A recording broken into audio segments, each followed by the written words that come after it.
একটা সময় আসবে যে 1000 বার চেষ্টা করার পরেও আর কখন জামাতে নামাজ পড়ার কোনো সুযোগ হবে না।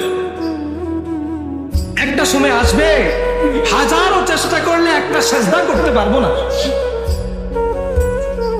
হাশরের ময়দানে আল্লাহ তাআলা বান্দাদেরকে যখন সেজদা করার জন্য বলবে, আর দুনিয়ার জমিনে যারা আল্লাহ তাআলার পরিপূর্ণ আদেশগুলো মানে নাই, যারা দুনিয়ার জমিনে নামাজ আদায় করে নাই, হাজার চেষ্টা করলেও এই মাজাকে কখনো বাঁকা করতে পারবে না, পারবে না। মুহতারাম হাজরিন, আল্লাহ তাআলা আমাদেরকে বানাইছেন তার গোলামি করার জন্য, তার গোলামি করার জন্য আল্লাহ তাআলা আমাদেরকে বানাইছেন।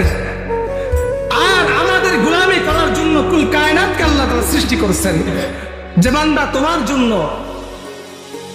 জন্য অসংখ্য অগণিত মাখলুকাত আমি আল্লাহ তাআলা সৃষ্টি করছি।